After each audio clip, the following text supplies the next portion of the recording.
मेरा नाम डॉक्टर अंजना अग्रवाल है। मैं एक वोकेशनल ट्रेनर हूँ।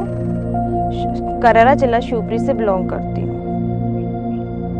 अल्पविराम को पहले मैं बिल्कुल जानती भी नहीं थी। मुझे पता भी नहीं था कि ऐसी भी कोई चीज़ है या हमारे मध्य प्रदेश में ऐसी कोई चीज़ भी चल रही है। मेरी लाइफ इतने अप्स एंड डाउन से भरी हुई है। मैं खुद एक डॉक्टर हूँ, मेरे हस्बैंड क्रिमिनल लॉयर है, और मेरी एक बेटी भी है 16 साल की।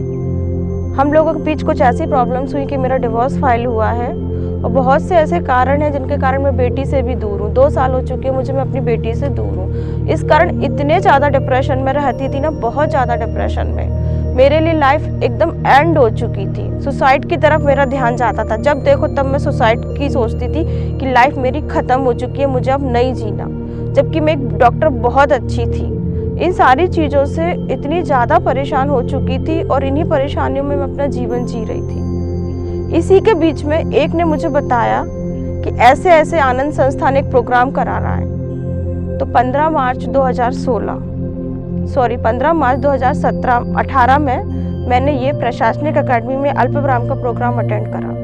उस समय तो मुझे ज़्यादा कुछ समझ में नहीं आया, लेकिन जब प्रोग्राम अटेंड करने के बाद मैं घर आई और जब मैंने उन बिंदुओं के बारे में सोचा और अपनी अंतरात्मा में झांकने की कोशिश करी, तो मेरी लाइफ में एकदम ड्रामेटिकल चेंज आ गया। जो सुसाइडल टेंडेंसी की तरफ मैं बार बार जा रही थी, वहाँ से मैं वापस आने लगी। धीरे धीरे मैं वापस आने लगी। अल्पविराम में जितना ज़्यादा लेने लगी, जितनी डेप्थ में मैं जाने लगी, उतना ही मुझे अपनी प्रॉब्लम्स को ओवरकम करने में हेल्प मिली।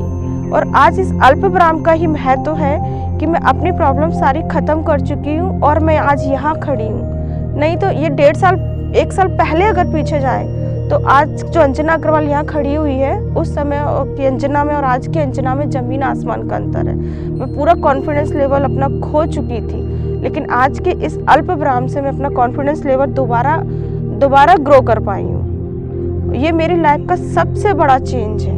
सबसे बड़ा मतलब इतना बड़ा परिवर्तन है कि इस परिवर्तन ने मुझे जीने के लिए एक डायरेक्शन दिया।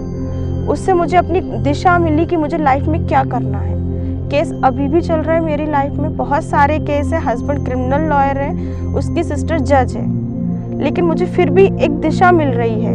क्यों मैं अपनी लाइफ ख़राब कर रही हूँ? इन केसों में उलझी रहूँगी तो मेरी लाइफ पूरी तरह से ख़त्म हो जाएगी। फिर मेरी लाइफ में क्या बचेगा? भगवान ने मुझे यहाँ भेजा है कुछ करने के लिए, वो मैं कब करूँगी? तो इस अल्पविराम में आके ये मुझे एक डायरेक्शन यहाँ मिल रहा है। ऐसी एक छोटी सी घटना मेरे साथ हुई अल्पविराम में अटेंड करने के बाद। मेरी एक जॉब लगी, छोटी सी, डॉक्टर हूँ मैं, लेकिन जॉब लगी मेरी एजुकेशन डिपार्टमेंट में। तो मुझे बार बार लगता था कि शायद मैं चीटिंग कर रही हूँ बच्चों से। जो सब्जेक्ट मेरा नहीं है वो सब्जेक्ट मुझे पढ़ाने को दे दिया।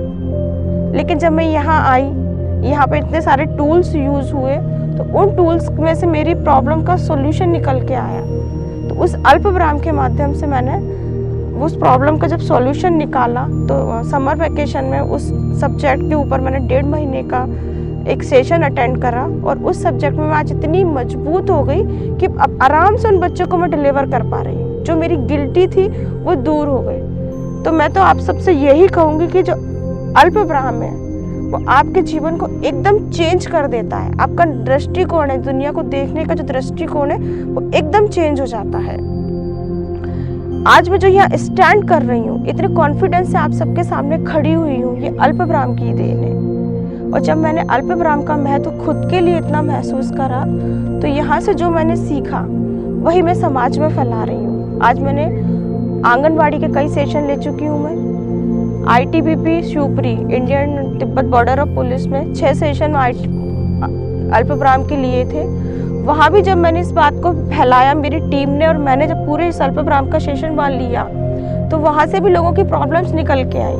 वहाँ लोगों को इस सेशन ने इतना ज़्यादा प्रभावित किया कि आज वो जो लड़के हैं अलग अलग जगह चले गए हैं, कोई हिमाचल में, कोई राजस्थान में, तो वहाँ से अभी भी उनके फ़ोन कॉल्स आते हैं कि मैडम ये हमें प्रॉब्लम है, हम इसका कैसे सॉल्यूशन निकाल सकते हैं। तो वो इतने ज़्यादा इस चीज़ से प्रभावित हैं। इसके अलावा छोटे छोटे बच्चों में मैं ये प्रोग्राम कर रही हूँ। मैंने 5th स्टैंडर्ड के बच्चों के साथ भी प्रोग्राम किया। बहुत छोटी सी पंचायत थी वो, नरहुआ, नरबट जिले की बहुत छोटी सी पंचायत है। वहाँ जब 5th क्लास के बच्चों के साथ मैंने ये सेशन किया, तो आई थिंक वो सेशन मेरा सबसे ज़्यादा प्रभावशाली था। एक छोटा सा बच्चा उठा, वहाँ 3 ही चीज़ें मैंने उनको सिखाई थी, सॉरी, थैंक्स एंड हेल्प। क्योंकि बच्चे बहुत छोटे थे तो बहुत बड़ी बड़ी बातों का इफेक्ट उन पर नहीं पड़ता। जब मैंने उनको ये 3 चीज़ें सिखाई तो एक छोटा सा बच्चा उठ के बोलता है, दीदी आप मेरे घर चलो। तो मैंने कहा क्यों? नहीं, आप मेरे घर चलो, मेरी काकी से कहो कि वो काका से जाके माफ़ी मांगे। मैं कैसा क्यों माफ़ी मांगनी है? तो बोला मेरी काकी ने कुल्हाड़ी से मेरे काका को मारा है। और वो इस चीज़ को एक्सेप्ट, मतलब अपनी लैंग्वेज में उसने बोला कि इस चीज़ को वो मानती ही नहीं है, और इस वजह से उन दोनों में झगड़े हैं और दोनों अलग अलग रहते हैं। तो जब इस अल्पविराम की ताकत से छोटे से बच्चे को मेरी बात समझ में आ रही है, तो आप सोचिए जब ये उजियाला सारे जग में जाएगा, लौ से लौ जलती जाएंगी, सारे में दिए जलेंगे, तो लोगों को कितनी बात समझ में आएगी और अपनी अंतरात्मा की आवाज़ को वो सुन पाएंगे। तो मैं लगातार अपने इस काम को करे जा रही हूँ, और मेरे जीवन में मैंने एक बहुत बड़ा उद्देश्य बनाया हुआ है, और शायद मैं उसे पा भी लूँगी। जो फीमेल सेक्स वर्कर हैं, जो अपना रास्ता भटक चुकी हैं, सेक्स को जो अपना धंधा बना चुकी हैं, अगर उन महिलाओं में से एक महिला को भी मैं दिशा दे पाई, जीने की नई राह दिखा पाई, तो ये मेरे जीवन का सबसे बड़ा रिवॉर्ड होगा। Thank you.